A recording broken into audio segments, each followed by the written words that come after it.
अपनी जान के दुश्मन को अपनी जान कहते हैं, मोहब्बत की इसी मिट्टी को हिंदुस्तान कहते हैं, हिंदुस्तान कहते हैं। दुनिया में जो सुनाई दे उसे कहते हैं खामोशी, जो आंखों में दिखाई दे उसे तूफान कहते हैं। जो ये दीवार का सुराख है साहब, जो ये दीवार का सुराख है, चाइना अमेरिका पाकिस्तान साजिशों का हिस्सा है, लेकिन हम इसे अपने घर का रोशनदान कहते हैं, रोशनदान कहते हैं। मैं शगुन ग्रोवर प्रेम और राष्ट्रीय निर्माण के उपलक्ष्य पर अपने कुछ विचार आप सभी के सामने प्रस्तुत करना चाहूंगी कि हस्त की भाषा नहीं लिखी है, ना ही गजल सुनाती हूँ। हस्त की भाषा नहीं लिखी है, ना ही गजल सुनाती हूँ। कविता लिखने नहीं आती, चीख सुनाने आई हूँ। देश मेरा जल रहा है, आग लगी है सीने में, हुक्मरां सा व्यस्त है खून गरीब का पीने में।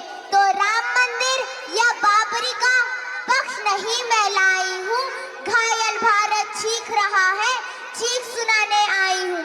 आज ये मेरी सांस रुकेगी या कलम को सच लिखेगी, आज ये मेरी सांस रुकेगी या कलम को सच लिखेगी। जब मीठी मीठी बातें दरबारों के दर से बाहर आई है, भूखी चीखी सांसदों के दर से वापस आई है, दर से वापस आई है। मजबूरी में नन्ही बेटी कूड़ेदान में छोड़ी है, जिन शब्दों की चिंगारियों को अंगार बनाया है। अदालतों के चक्कर लेते गिरती बूढ़ी लाठी है, मजदूरों के दामन का बिखरा ख्वाब है। क्रांति की कलम पर हमने इंकलाब लिखा है, हमने इंकलाब लिखा है। आजादी, आजादी का असली महत्व सिर्फ वही समझ सकता है जिसने कभी गुलामी करी हो। हम सब सौभाग्यशाली हैं कि हमने स्वतंत्र भारत में जन्म लिया।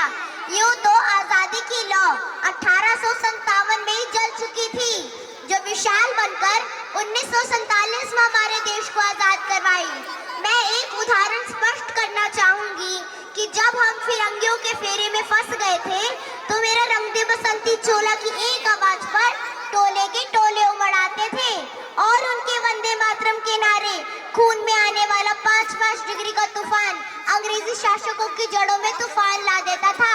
लोग मर जाते थे, मिट जाते थे, कट जाते थे, फांसी चढ़ जाते थे, क्योंकि ये उनकी देशभक्ति की कसौटी थी। सुहाग गवा देने वाली औरत कहती है कि प्यार भी भरपूर गया, मांग का सिंदूर गया, नन्हे नौनिहालों की लंगोटियां चली गई, बाप की कमाई गई, भाई की पढ़ाई गई। ऐसा एक विस्फोट हुआ, पूरे जिस्म की ही बोटियां चली गई, पूरे जिस्म की ही बोटियां चली गई। ये हालात पैदा हो जाने के बावजूद भी एक माँ अपने बेटे को सरहद पर दुश्मनों की धज्जियां उड़ाने के लिए भेज देती है।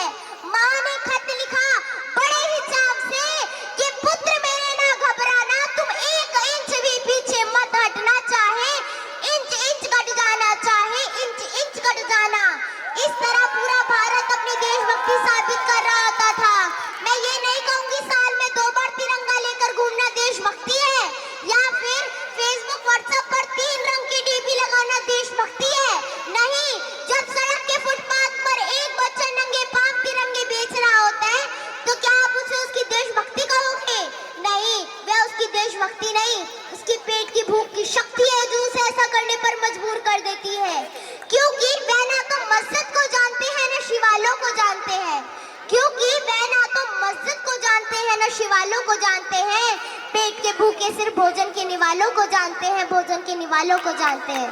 अगर तू आसमान है तो ये परिंदे